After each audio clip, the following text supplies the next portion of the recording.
Hi, I'm Bill Pearis, an editor at brooklynvegan.com, and you are listening to BV Interviews, which features conversations with some of our favorite musicians. This week, we've got Tim Burgess of the Charlatans. The long-running Manchester band just released their 14th album, We Are Love, which was primarily produced by Blood Orange's Dev Hynes.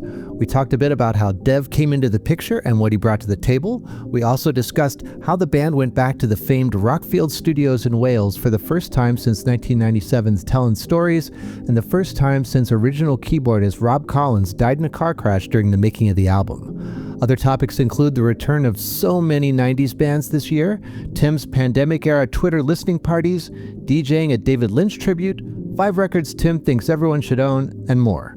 This is a fun one. Here's my conversation with the Charlatans' Tim Burgess.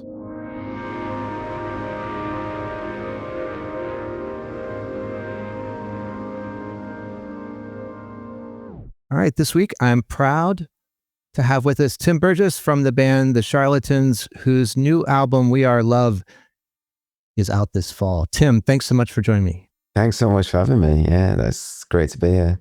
How are you and where are you? I'm in London. I'm very well. Yeah, just hanging out. Going to see a Dennis Morris exhibition tonight. Got to see Oasis tomorrow.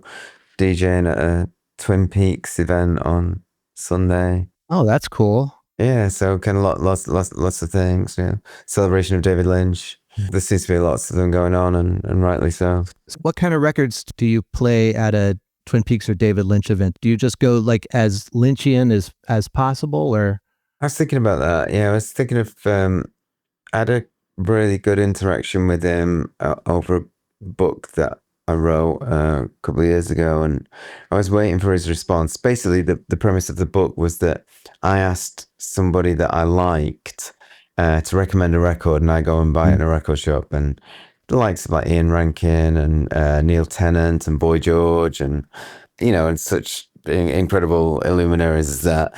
And I obviously on the big list was David Lynch, and I went through a few people, and I just got Trout Mask Replica. So I know, and the people who bought my book know that anything off Trout Mask Replica would probably go down quite well. And I'm imagining beef art in general, but I've got some Angelo stuff to play, and Joe Meek. I was thinking, I'm sure he loves Joe Meek stuff, especially the girl singers, So We Are Love, it's your 14th album, am I correct? That's correct, yeah, 14th. And first in 8 years. When did discussions for this one start? Maybe about 2.5 years ago, I think. And the only discussion really was that we weren't going to tell anybody that we were making a record, which is really easy for some members of the band to say. However, for me, who's very social and people ask what I'm up to all the time, it was hard to keep a bit of a secret. It was hard to keep it a secret. But I did, and we decided to, that the time was right for us to go back to Rockfield and make a record that kind of honored our past, but was, a forward-thinking record. It was hard to say what the actual, the actual reasoning for making the record, but it just kind of like, it was just about it feeling right, We wanted to make a record that spoke and that said something, and we felt that we were ready to find out what Charlatans in 2025, or at that time 2023, looked like.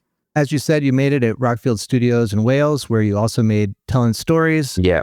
And this was the first time you've been back there since then. And of course, your keyboardist Rob Collins died in a tragic car crash back then. Had you been back to Rockfield at all? I had, yeah. I made some records there. I invited Mark down. He stayed in the same room as he used to, and slowly but surely, everyone started to sort of like show interest in coming back. So maybe I did instigate that. Of course, with the with the death of Rob, we finished telling stories at Rockfield, but then as soon as it was done, we kind of left and never went back. That was for so many reasons. I think we came to the point where it's like, instead of like running from the past or running from that horrific moment in our lives, that it was time to find acceptance and go back and face it and be, see how that went almost like actually going for therapy 20 years later. Mm-hmm. There's so much self-medicating and self that went on after he died. It's like I was 10 years of debauchery. I'm sober now.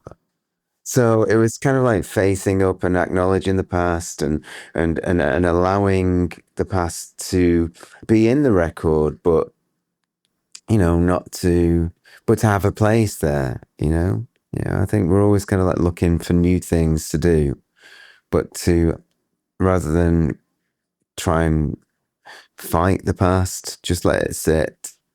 It's cool. We talked about kind of crazy things like hauntology and psychogeography, like sort of sense of place and all that kind of stuff. All these good, great ideas that we came up with a good record. So whatever it was that we did, it works. As you said, hauntology and psychogeography, like your quote when the album was announced mentioned those things. I can hear that, on certain songs like Kingdom of Ours, which opens the album. It's got that line, it feels like you're here, but you're not. Yes, of course. How much was that like something that you thought about during the writing, or was it something that just sort of emerged and you noticed afterwards? Well, we spoke about it at various points during the making of the record. And it's like, the thing is with Rockfield is it just never changes. It's like all your favorite cities in the world they kind of change, but they don't change, but there's always a new restaurant or a new bar or something like that. Rockfield is a studio, it's a barn. Mark's room, when he came to visit me, when I was I was doing a single it's like it just hadn't changed since we left in 1997. And there's something that's kind of like, oh my God, about that. And there's something that's like strangely reassuring. Right, sure. It's so we discussed it, all throughout, but then not all the time. We weren't trying to channel into it. We were just making a record, but kind of felt like, with this play, we were actually there on the anniversary of Rob's death at one point, and that was the only day that we didn't get anything done. It was like, what the fuck is wrong with? Sorry, what the hell is wrong with this day? And I went online at 5 p.m. and realized it was the anniversary of Rob's death, and it was like, oh my God, that's the reason. And you don't have to censor yourself. This is a podcast, so you can you can curse all you like. Brilliant. So yeah, it was that's great. It feels like you're here, but you're not. I mean, that could be John as well, John Brooks, who never actually got to go back to Rockfield. So it's kind of, it's funny, the way that people deal with things. But I think he would have approved for sure. We had a lot of good times there in the 90s. Most of this record was co-produced by Dev Hynes. How did that come about? I mean, I'm friends with him on his Instagram. I met Dev at a place called the Old Blue Last in Shoreditch, which is like a very unassuming pub in maybe 2008, something like that. He was playing drums for an unknown singer-songwriter called Florence, and it was under the title of Florence and the Machine. So it was just those two, and I spent time with Florence after and just chatting, and that's the first time I knew really who Dev was. I met him in New Zealand with the Charlatans. We were playing a festival, we hung out, but I just contacted him because we were looking for someone to make the record, and he was like very into the idea of coming home to UK for a bit. He's just put a record out, Blood Orange, and I think it's called Essex Honey, I think, so it's very much about him returning home. It's kind of an enigma, and I really relate well to enigmas, they're my people. We just got talking, and he wanted to do it. We really wanted him to do it, and we had his request was that he brought Fred McPherson along as well. Okay. It's an interesting thing because he's kind of like a translator between the band and producer. I found the conversation flowed with everybody. We also had Thibault Sandra from Coil Engineering.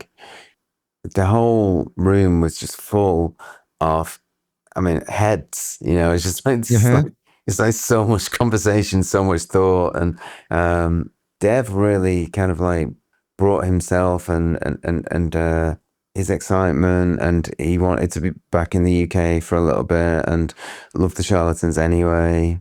Fred also a big fan, and he just somehow was able to hold the floor while Dev held the mixing board. Okay. What did Dev bring to the record that maybe another producer might not have? And can you give an example? Yeah, he's got like I call it the Dev touch. It's kind of like a moment of sparkle, or a moment of chill. I think that Dev shines, say, on the drop down in We Are Love. It's kind of like after I sing a kind of a falsetto moment, and then after that it kind of drops down into a kind of like beautiful ocean of Devness.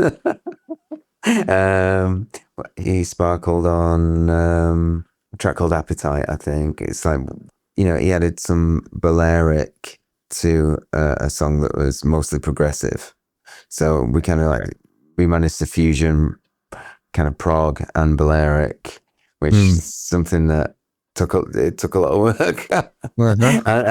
and some great sort of like string lines in, say, Now Everything, the final track on the album. Side 2, I think he really shines. But the songs, the singles, I think We Are Love is a fantastic single, like just thank you very much. Genuinely great and different than what the Charlatans have really done before, I feel like. Yeah. I mean, it's funny. I think that too. But then, we've had so many people sort of like saying, "Oh, it's classic Charlatans, a return to form." You never really know what people are gonna get from a track. That's true. I feel it's different too. I feel it's it's really up, but it doesn't sound too fast, and it's kind of like it's kind of chill, even though it's fast, and the chorus is great. We recorded that with Thibault Sandra at first, and then before Dev got to the UK, and then kind of like when we all started to work on it together, it just like I don't know, it took time, it took a while. The whole thing took a while, and through many different shapes, somehow eventually, and also I have to acknowledge Craig Silvey here. I know it's not an acceptance speech, but he was only finished after he mixed it, which was again, he's worked with Portishead and the Horrors and stuff like that, who both have made really great records with him. It was the icing on the cake. So it was a lot of people worked on the record, and it was fantastic. Peter Gordon even, played on the album. But We Are Love, I'm glad you said that about the single. Thank you. And I probably am not the first person to say that there's maybe a little bit of like Johnny Marr's late period Smith style in the guitar work. Yeah, it's funny you should say that. I mean, Mark, the first gig he ever went to was the Smiths at the Hacienda. We played with Johnny last year, and when we've known him all through the Charlatans lifespan, but when Johnny met Mark last year, it was like, are we turning into the same person or what? I mean, they're both the same height, they're both the same size, they both look alike, Mark, would definitely say that Johnny was his biggest influence, but he's also the first to sort of like criticize his own playing. He's very understated. He said to me that is the happiest he's been with his guitar on any track. So that's great. I'm glad he finally got there. I mean, his guitar is always brilliant, I think, but for him to sort of like say that it's his favorite. Speaking of Stephen Street, Smith's producer and who's worked with you before, he's on 2 tracks on this album. Yeah. How did that sandwich into the whole devness otherwise? Well, I think originally we originally went into the studio to Rockfield with Paul Sandra, Spiritualized, Julian Cope, Coil. And I've worked on 2 solo records with him, and I think he's fantastic.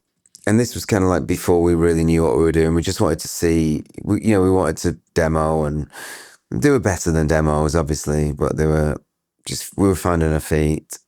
We experimented by going to see Stephen Street, and we worked on a couple of tracks, I think 4 tracks.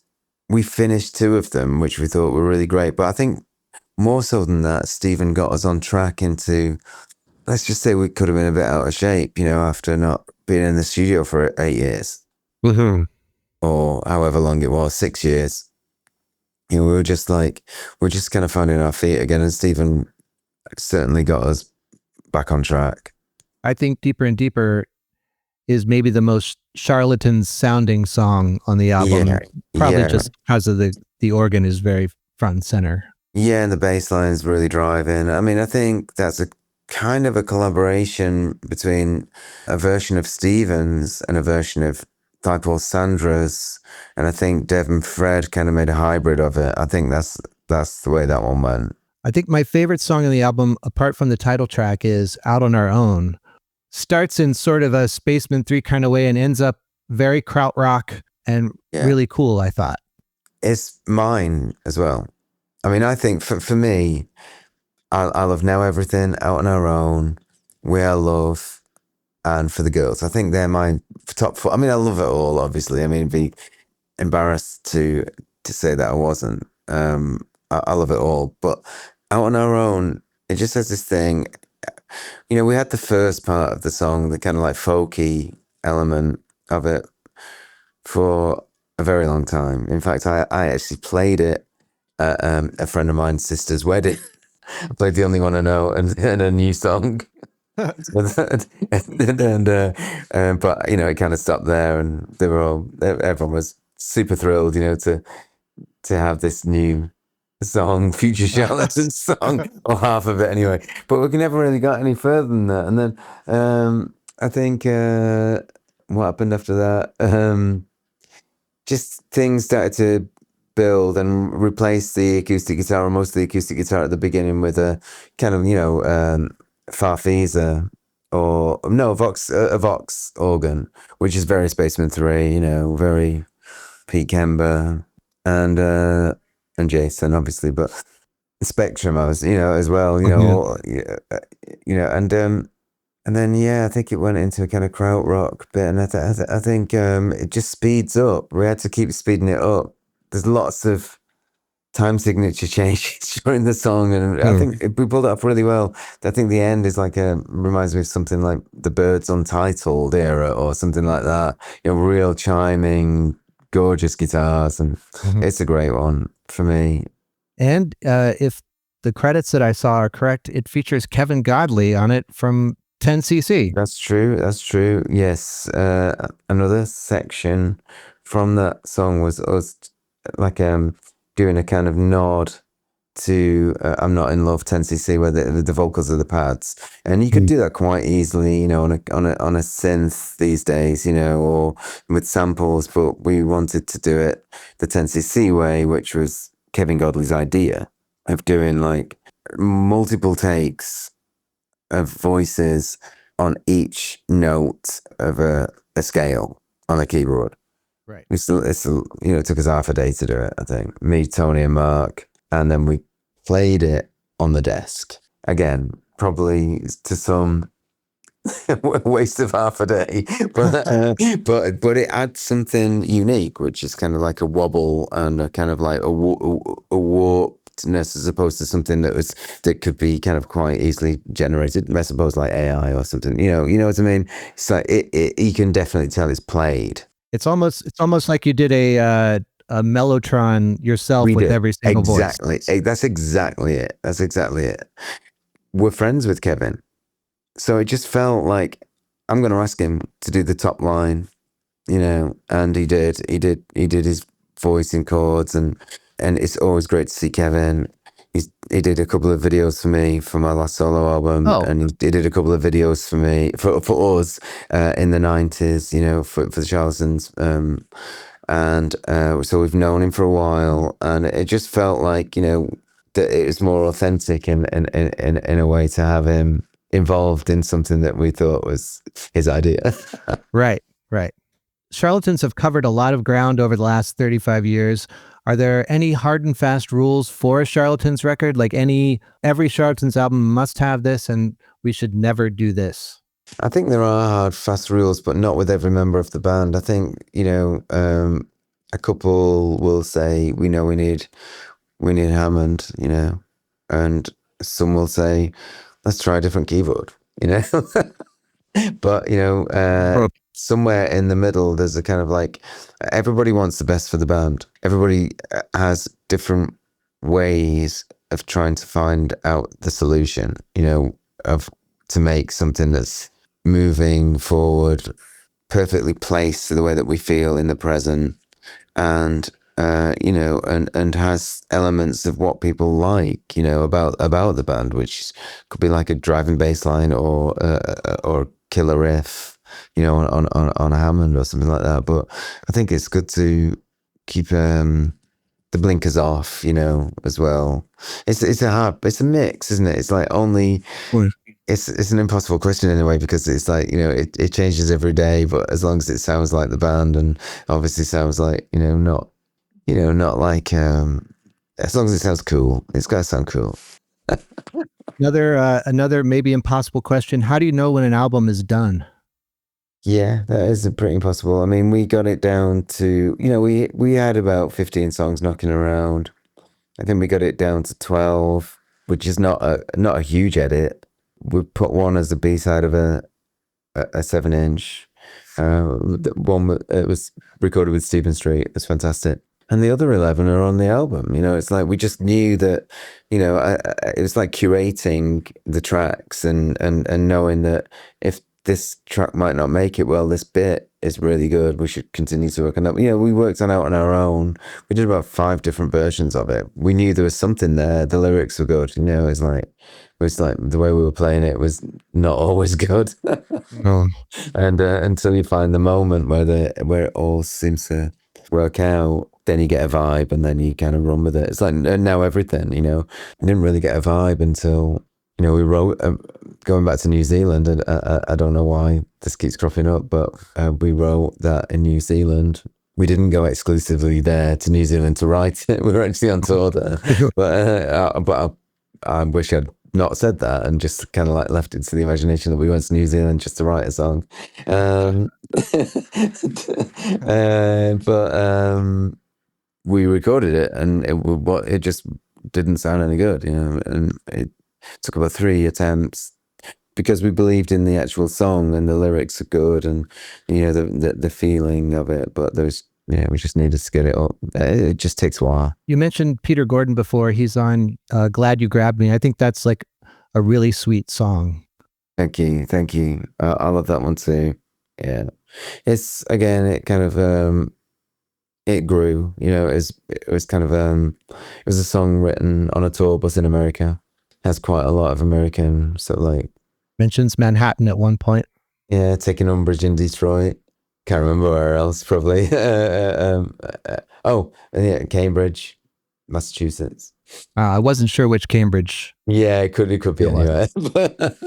It could have been Sid Barrett, Cambridge, you know, Mm-hmm. Cambridge, UK. But yeah, let's just say it was there, and, you know, it was written on a tour bus. I love. There's always that journey, you know, Minneapolis to Seattle, and everyone else takes a flight. I just never have, and so I like 2.5 days on the bus, get the guitar, and, you know, it's good. It's about going through an emotional experience with somebody and not working out right, and at the end of the day, you ask yourself the question: was it worth it? And in this case, it was. So right. Yeah, it's almost like my 2.5 day journey on the bus, you know. Big part of your recent history. I mean, they're part of the reason why I'm going to guess why you you haven't made a Charlatans record in 8 years is COVID happened and the pandemic, and that kind of messed everything up for everybody. But you did the whole Twitter listening party thing, which was a big part of people's lives for a long time, and a huge part of your lives. You were doing like 7 in a day sometimes. Yeah. I did a lot. Yeah. The last one was a year ago. Is that right? Yeah, I mean, I'm not sure when I stopped it, actually. I mean, I did stop it, and then I've done a couple since. I did a Waterboys one, the Exceptional album, and I might have just done one. I think I did maybe a Tears for Fears one or something like that, but not too many. I felt like on Twitter, at least, I kind of like wanted to end it. First of all, Twitter became X, and the algorithm wasn't quite the same on the replay, which was like a huge part of the listening party when we had that, for the facility to do it at any time you wanted if you missed it. So that put a downer on things, and just everything has to come to an end, it's like, and I think there's already talks about doing a radio show, which I've done like 6 series now. It's been really successful on a radio station in UK called Absolute. So I think it's always going to be there in people's minds, and it's kind of out there for everybody. People are doing listening parties all over the world now with other things, and it's great, But it was definitely a moment, and we did 1300. Does it feel like forever ago in some ways? Yeah, I mean, just the same way as COVID feels like forever ago. Yeah, I mean, I met a lot of great people doing it. A lot of, I'll never forget having Ian Asprey, Roisin Murphy, and Gary Kemp on the phone at the same time, sort of like trying to explain to them how to do the best listening party. It's just funny. On the radio show, we've had Simple Minds, U2, The Cure. I think Robert was the biggest one. No, Edge probably. I don't know, but they're all great. They're all legends to me. So the last 2 Charlatans tours in North America were with Ride, where you guys both played an album in full. How was that experience the first time and the second time? Because the second time you did the same 2 records there, again. So the first time was kind of north of North America, and the second half was supposedly south of North America. Oh, I see. So we did like 3 places in Texas, and we did Phoenix, and Atlanta and stuff like that. I think the second time around. First time around was mostly just up at the top. It was brilliant both times. Yeah, -26 in Montreal. Did them on the first time around. It's like literally decided that we were going to get flights out because we couldn't get the bus out, and then we realized that all the flights were cancelled. So it's like, it's just memorable times, memorable audiences, great crowds, just brilliant. Yeah. Speaking of like revisiting things, 2025 has kind of been the year that the mid-90s are back. Pulp made a new record. Stereolab made a new record. Wow, yeah. The Beat It Band just played their first show in 21 years last night. So yeah. I'm hoping to get to that see them. I think I'm missing one. Oh, Oasis. Yeah. No record, but no. What do you make of all that as someone who was there in the thick of it at that time?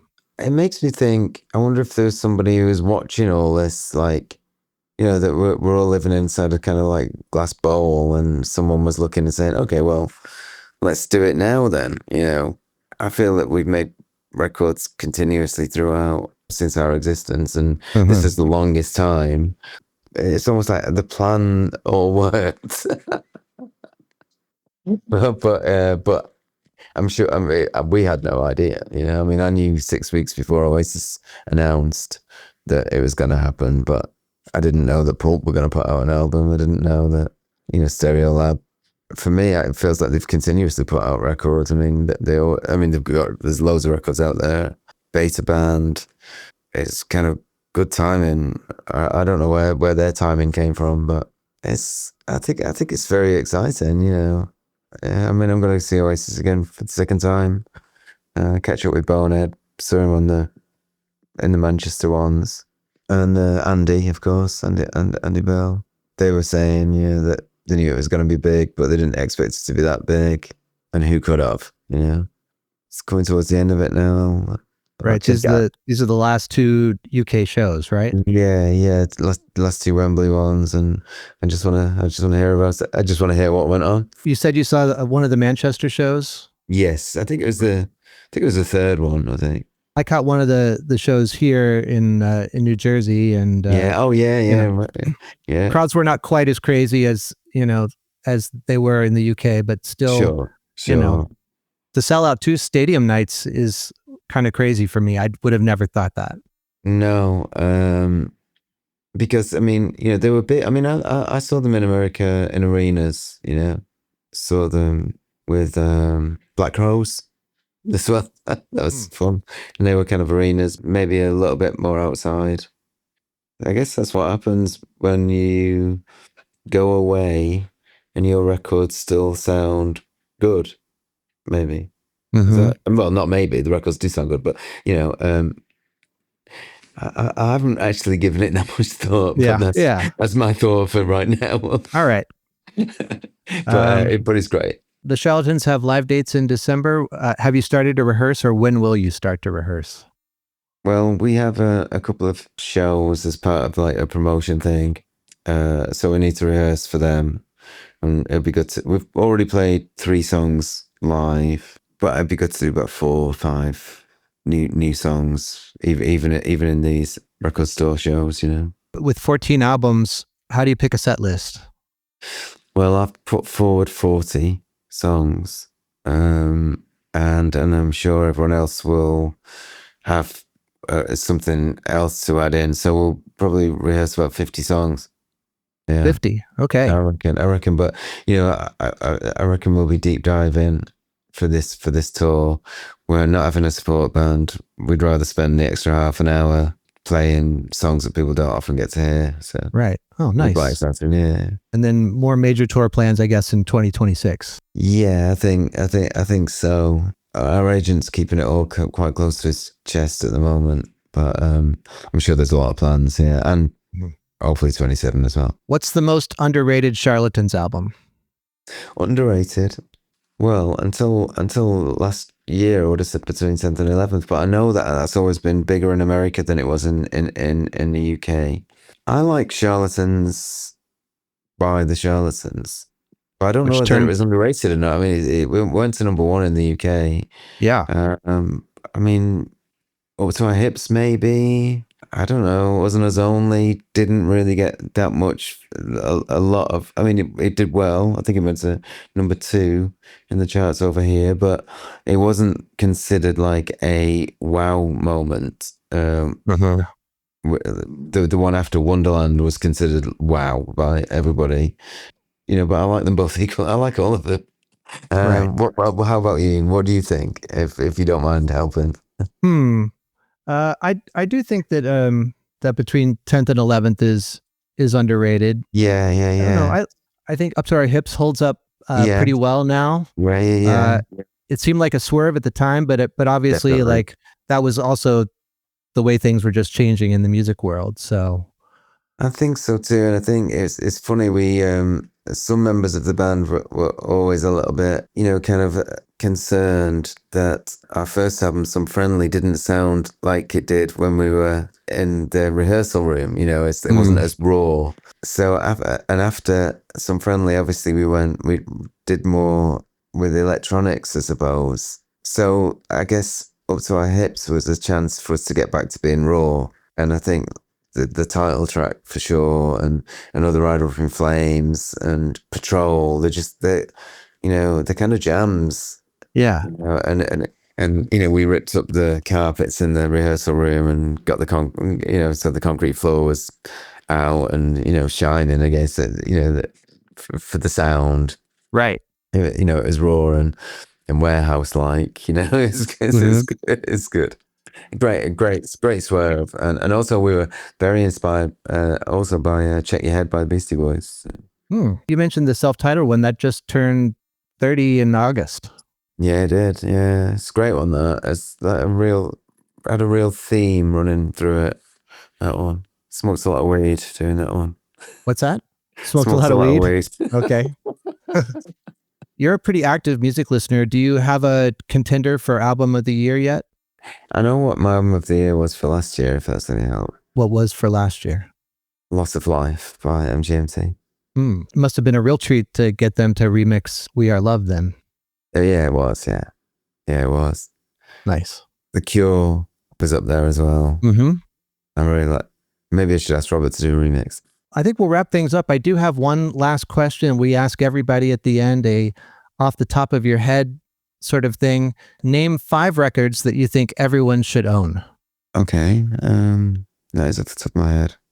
20 Just Funk Greats. By Robin Gristle. Robin Gristle, right? Triple Fire, Geneva Jacuzzi. Okay. Congratulations by MGMT. Power Corruption and Alliance by New Order. Classic. And I mean, it's just so hard, isn't it? The Top by The Cure. Oh, interesting choice. All right. Good. Yeah. I mean, it could have been 17 Seconds yesterday, but it could have been Pornography the day before. But I love The Top. It's very Banana Fish Bones, Piggy in the Mirror title track. It's just amazing. Yeah, Caterpillar.